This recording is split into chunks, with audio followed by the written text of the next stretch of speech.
Thierry Ladret se rend à son travail au sein de la pépinière de Montmagny. Directeur associé chez Z3D Lab, il s'occupe de la recherche et du développement, une entreprise spécialisée dans l'impression 3D de pointe. Voilà notre imprimante 3D qui imprime en fait des pièces en métal, notamment en titane. Il y a très peu de machines comme ça en France, c'est vraiment une technologie qui est émergente. C'est des machines qui sont allemandes. Une situation professionnelle nouvelle pour Thierry. Ingénieur de formation, il était à la tête de sa propre entreprise il y a quelques mois. Gérant d'une société de conseil en province, il a connu l'échec. J'ai appris ce métier de chef d'entreprise, j'ai développé ma société, je l'ai fait prospérer, je suis passé par tout ce parcours-là, de comprendre la comptabilité, la fiscalité, enfin tout ce qui va autour en fait, qu'on ne voit pas quand on est ingénieur dans un grand groupe.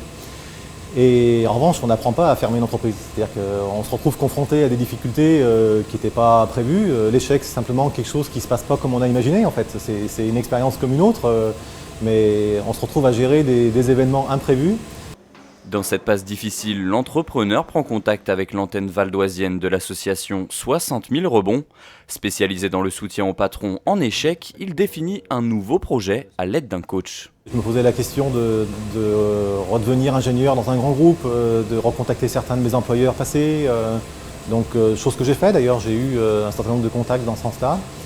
Et puis finalement, c'est la piste Z3D Lab qui a émergé et qui correspondait le mieux à mes objectifs et à mon projet. Et voilà, c'est celle aujourd'hui qui me permet de commencer ce rebond et de me réinvestir dans un projet professionnel passionnant.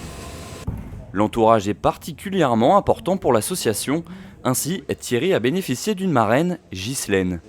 Objectif pour le parrain ou la marraine, apporter surtout un soutien moral. Cette notion de bienveillance qui est très présente dans le discours et dans le quotidien même de l'association 60 000 rebonds, je trouve que ça répond à un manque qui existait au niveau de l'économie locale. Donc ça n'est que du positif. Et le fait de voir son filleul grandir de ses propres ailes, s'investir à 150% dans une nouvelle activité, je dirais qu'on on ressent pas de la fierté parce que c'est pas du tout de notre ressort, mais ça fait plaisir. La déclinaison départementale de l'association 60 000 rebonds existe depuis plusieurs mois dans le Val d'Oise. Une première réunion s'est déroulée pour expliquer le projet aux entrepreneurs.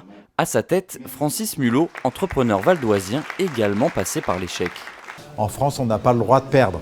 On n'a pas le droit à l'échec. Mais si, pourtant. L'échec, du moment qu'on le regarde avec un autre regard, en disant qu'est-ce qui a marché, qu'est-ce qui pourrait remarcher, qu'est-ce qu'il faut que je change dans ma façon d'être, et puis dans ce que je suis, eh bien à ce moment-là, il y a des choses possibles. Et vraiment, il y a des ressources chez les entrepreneurs en rebond qui ne demandent qu'à être utilisées.